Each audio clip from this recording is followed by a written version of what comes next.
Ассалаумағалейкум қазақ елі. Қазақтар, тағы бір сұрақ қойыншы, комментарийда жазыңыздар. Қазақта намыс бар ма?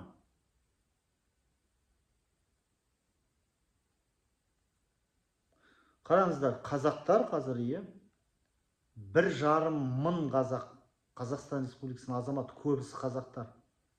Қазір енді официально 1,5 қазақтар ақша үшін орыстардың жағында Украинаға қарсы соғысып жатыр қазақтар.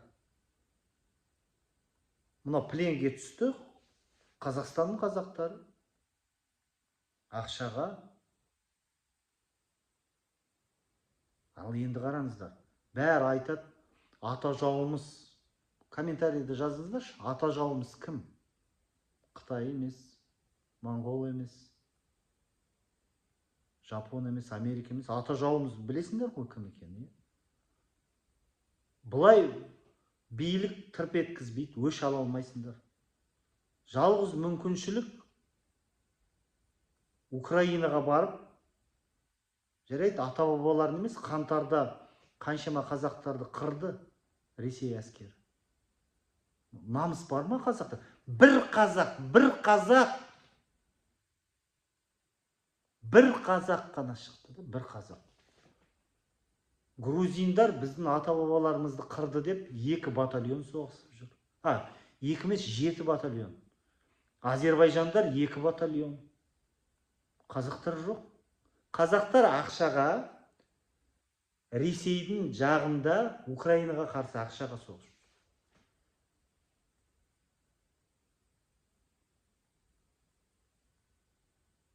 Маған WhatsApp-қа жазуға қорқады қазақтар.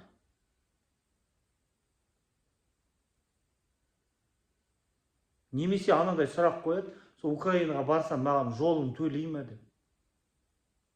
Кредитқа батқам, шыға алмайым дейді. Украина соғысып жатқан мемлекет, енді қазақтардың кредиттерін жаба ма Украина?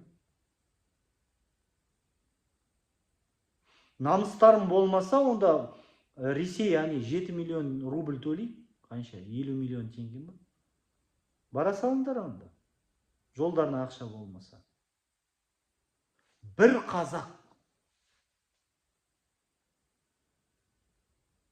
Комментарийін оқысын, ойбай, бұны тыңдамаңдар, бұл провокатор. Қайтесіңдер, бірудың соғысы.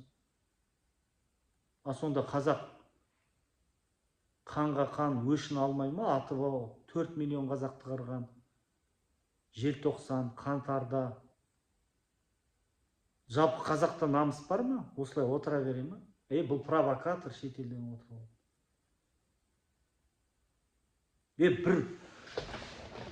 Бір үлес қосуға болады ғой, бауырым, ешкім жан ашымайды ғой. Мүмкін қазаққа көмек керек шығар, мүмкін қысқа бас қосып жиналып киім сатып берейік. Мүмкін осы Қуат деген жігіт, бұл да шетелде жүріп қазақтарға көмектесіп жатыр ғой. Видеолары бар ғой, сотталған жігіттерді КМБ-дан алып қалып. Мүмкін осы жігітке бұл да бір себепкер ғой. Сондай қазақтар шыққанға қуанып жатыр.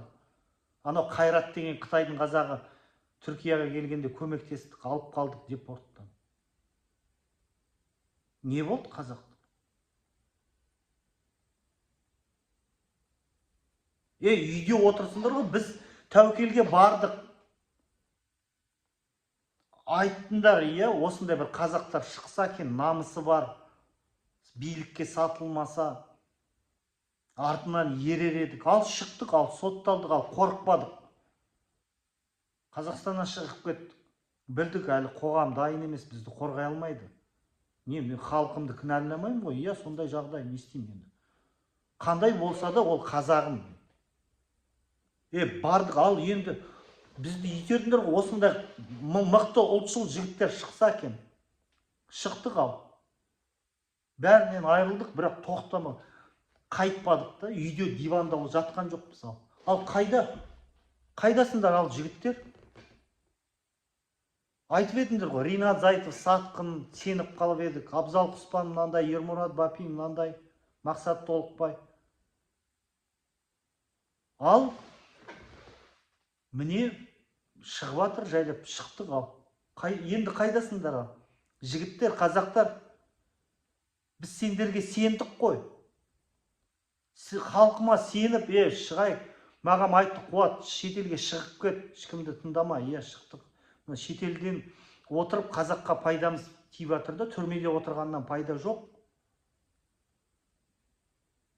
Қайдасыңдар ал қазақтар? Ал дайынбыз, ал Түркияның депутаттарымен кездестік, ал саяси партия ашуға көмектесуге дайын түріктер. Артында Қуат қазақтар бар ма, ұлтшыл қазақтар? Мен артыма қарай, комментарийда көп, комментарийда.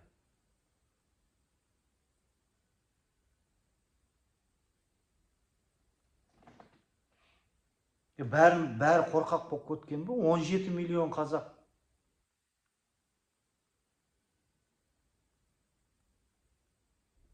Мынау жігіт, ал Украинадан қазақтар бара шығады. Басқа жұртты қарасам, грузиндар, аналарды күшті киіндіріп, бронежилет, натовский каска сатып алып беріп, бас қосып, сондай сбор жасап, біз жалпы ел боламыз ба мынандай түрімізбен?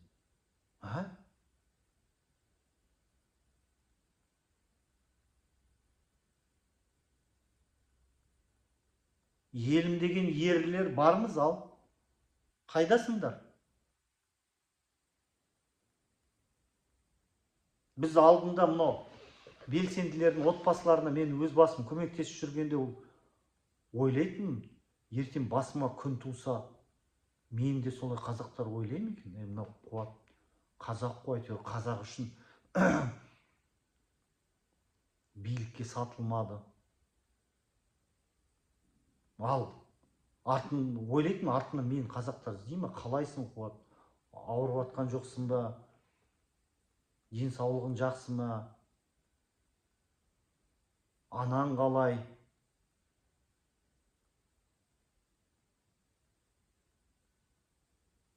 Сонда менің бір қолымнан ештеңе келмейді. Түріктер айтады, Қуат қайда, қазақтар бар ма? Айтам ба, комментарийда бар деп. Ауызбіршілік қайда? Бүкіл қалай енді қауіпті өз мойнымызға алдық. Сендерге ең оңай, жай жағдайымызды сұрап біліп. Дұрыс, Қуат, сондай нету керек, жасау керек.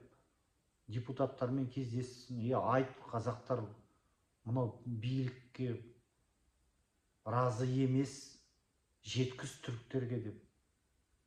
Ал шықтық сондай адам, ал Түркияның депутатымен кездестім, ал тіпті Түркиядағы газетте жазды, қазақтың ұлтшыл оппозиционері Қуат Ахметов Түркияға келді. Енді қайдасыңдар қазақтар? Қолдандарсай, ал әлде бізді итер-битер, давай бауырым бас, тоқтама. Енді өздерін отырсыңдар ма? 17 миллион қазақсыңдар ғой.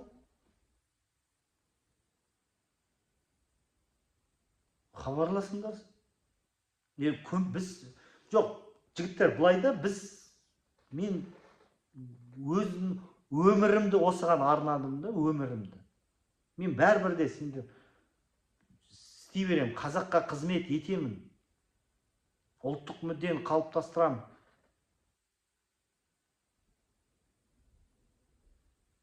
Бәрібірде, бірақ мен оны сіздермен, халықпен бірге істемесем, мен қалай? Мені халық қолдау, халық тек қана тамақ, ойын, той, оны ғана ойласа, ол болашағы жоқ қой онда. Болашағын ойлайтын қазақтар бар ма? Болашағын ойлайтын қазақтар болса, хабарласыңдарса. Әр қазағым жалғызым деген сонда мақалдар жай айтады. Ал қайда?